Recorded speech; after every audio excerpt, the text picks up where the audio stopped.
that Jesus' ride into Jerusalem was more than a show, more than a simple provocation, more than the beginning of a cute celebration. It was the signal that things are changing, an unmistakably potent message to the powers that be that the world as we know it is becoming the world as it should be. It was an act of radical defiance directed against those in his day who wielded power through violence, oppression, and tyranny. It is no less radical, it is no less tame for those who do the same today.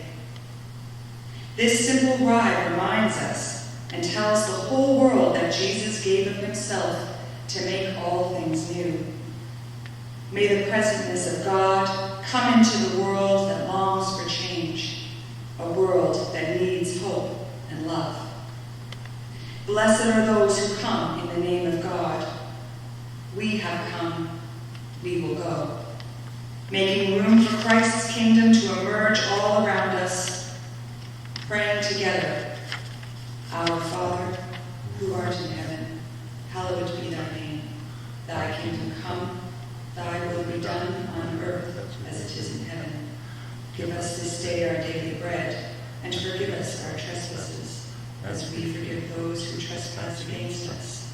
And lead us not into temptation, but deliver us from evil. For thine is the kingdom, the power, and the glory, forever and ever. Amen.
A special welcome to those of you who have found us for the first time this morning. My name is not Trent. I am Jennifer Billard, and I'm filling in today. I'm a student at AST Atlantic School of Theology, for those that are not familiar. And I'm also going to be going into ministry, hopefully in the near future. So today I'm filling in for Reverend Trent, who has come down with a cold. And with me today are Jenny Trites, our music director, and Ian McDonald on our camera. So thank you all for your faithfulness. Our notices this morning are printed in the bulletin, which can be found on Fort Massey website. And there's just a couple I will highlight. There's one notice about a Zoom coffee party. So it's virtual coffee time. Join us on Zoom Wednesday mornings at 10:30 a.m. to 11 a.m. with your morning coffee or tea. Email the minister and the email will be there for access. And I think that's going to be every Wednesday morning. Also, we're going to have an Easter Sunday service, which will be held April 12th online, 10:30 a.m., and the website is www.fortmasseychurch.com. And all the rest of the notices are on the bulletin, which are on the website.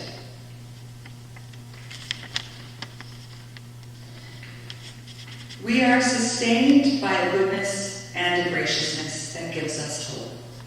The smallest giving can be an expression of the good spirit of generosity and caring, whether it be to the local church, the M&S Fund, Brunswick Street Mission, or Hope Cottage. May we carry through the doorway of each new day this good spirit of generosity and caring.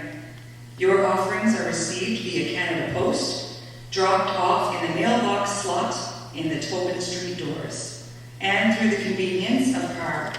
For those out of town, you can use Canada Helps, that's located on our website. Thank you. Let us bring our offerings as symbols of our ministry in this place and beyond.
Psalm 137, verses 1 to 4.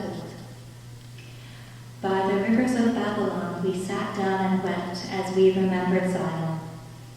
On the willows there we hung up our lyres, for there those who had carried us captive asked us to sing them a song. Our captors called on us to be joyful. Sing us one of the songs of Zion. How could we sing the Lord's song in a foreign land? And reading from the Gospel of John, chapter 12, verses 12 to 19. The next day, the great crowd that had come to the festival heard that Jesus was coming to Jerusalem. So they took branches of palm trees and went out to meet him, shouting, "Hosanna! Blessed is the one who comes in the name of the Lord, the King of Israel." Jesus found a young donkey and sat on it. As it is written, "Do not be afraid, daughter of Zion. Look, your king is coming, sitting on a donkey colt." His disciples did not understand these things at first, but when Jesus was glorified, then they remembered that these things had been written of him and had been done to him. So the crowd that had been with him when he called Lazarus out of the tomb and raised him from the dead continued to testify. It was also because they heard that he had performed this sign that the crowd went to meet him. The Pharisees then said to one another, "You see, you can do nothing. Look, the world has gone after him." Offered as wisdom for the journey. May we walk in his light. Bless the Lord, oh my soul, oh my soul, worship his holy name. Sing like never before, oh my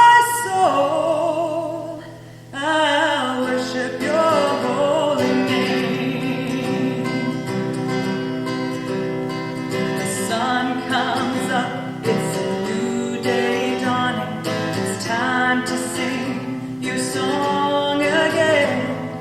Whatever may pass and whatever lies before me, let me be singing when the evening comes. Bless the Lord, oh my soul, worship His holy name. Sing like never before, oh my soul, I'll worship Your holy name. You're rich in love and you're slow to anger. Your name is great and Your heart is kind. For all Your goodness I will keep on singing. 10,000 reasons for my heart to find. Bless the Lord, oh my soul, worship His holy name. Sing like never before, oh my soul, I'll worship Your holy name. And on that day when my strength is failing, the end is near, and my time has come. Still my soul will sing Your praise unending, 10,000 years and forevermore. Bless the Lord, oh my soul, worship His holy name. Sing like never before, oh my soul, I'll worship Your holy name. Bless the Lord, oh my soul, worship His holy name. Sing like never before, oh my soul, I'll worship Your holy name. I'll worship Your holy name. I'll worship Your holy name.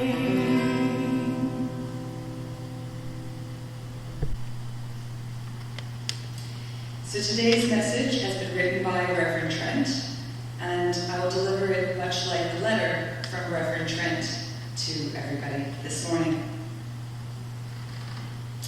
So one more time, we are trying to figure out how to worship.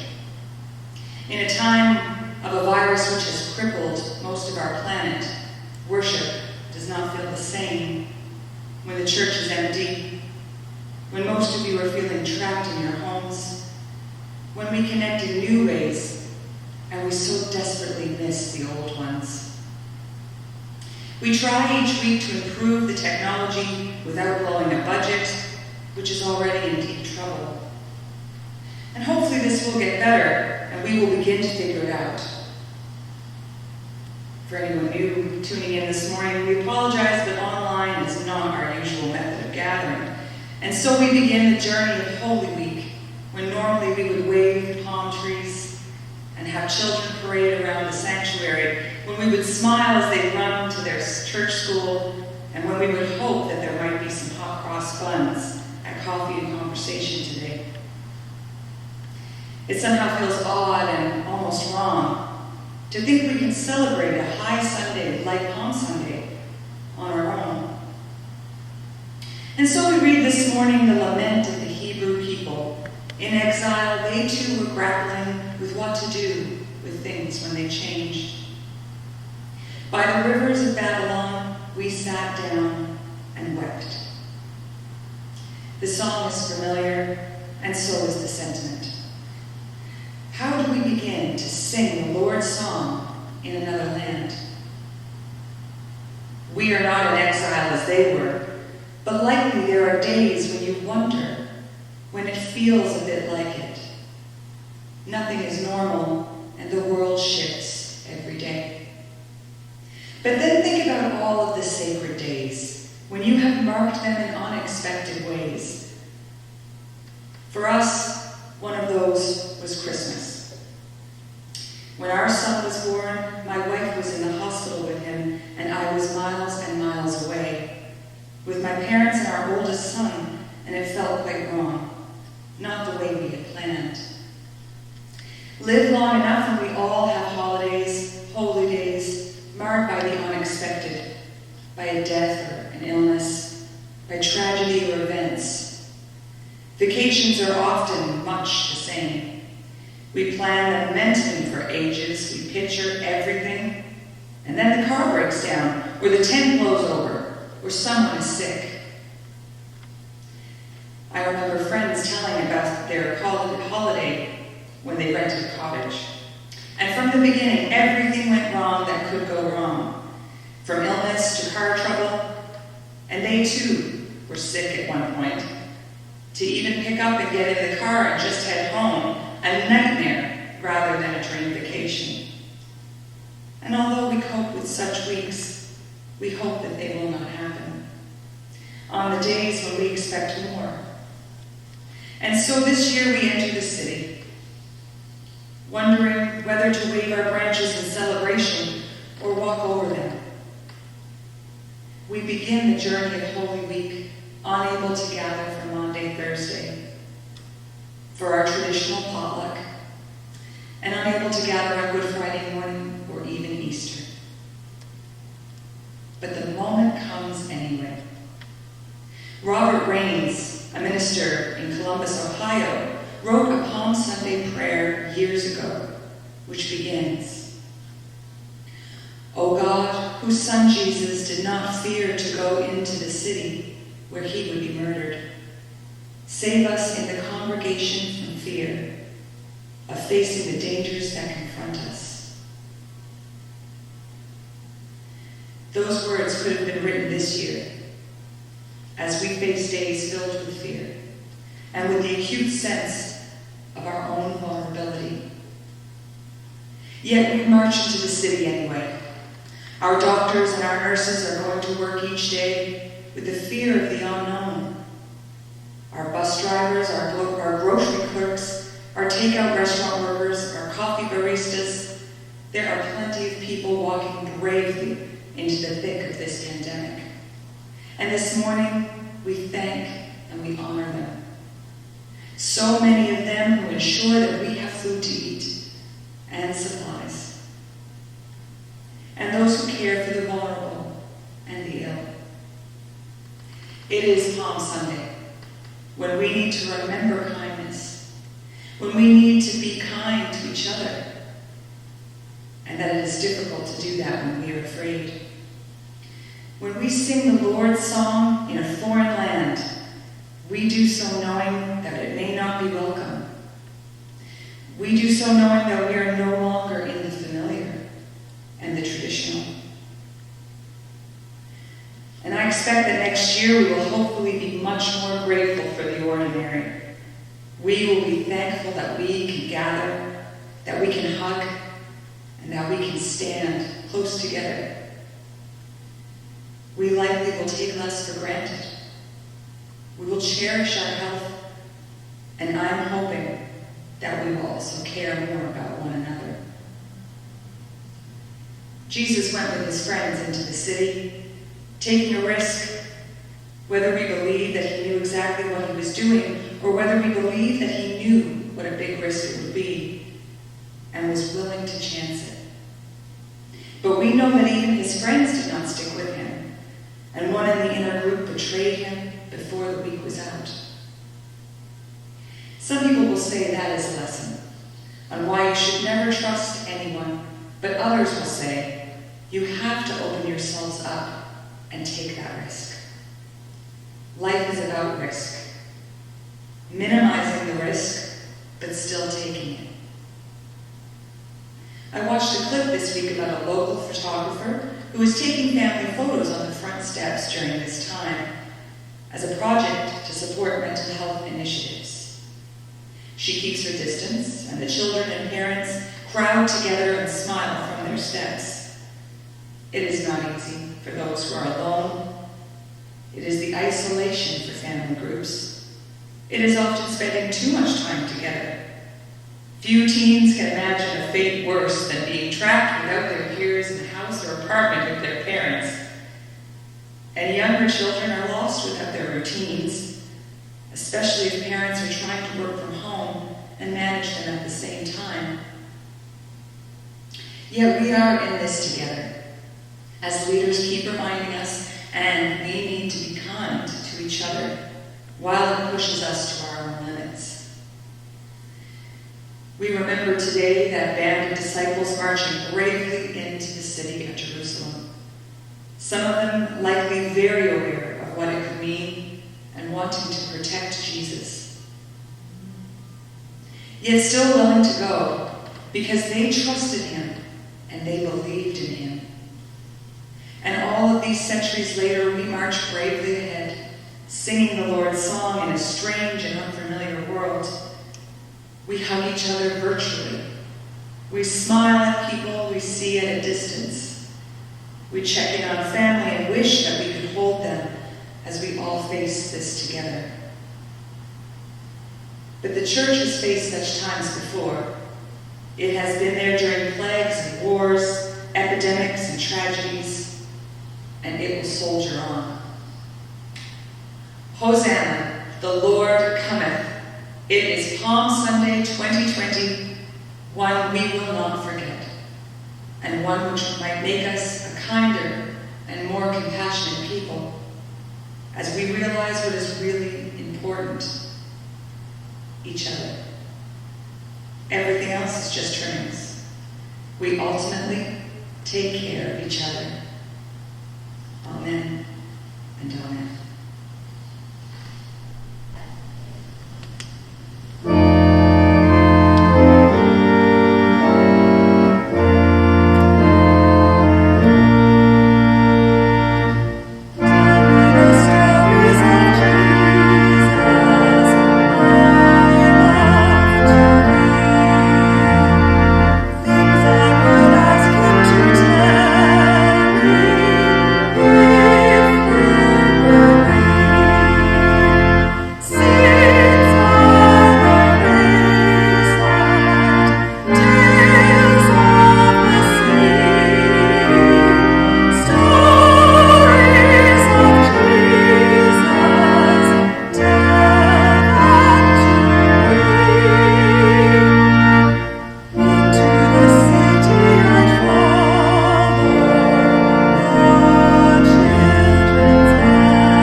Blessed is the one who comes in the name of God.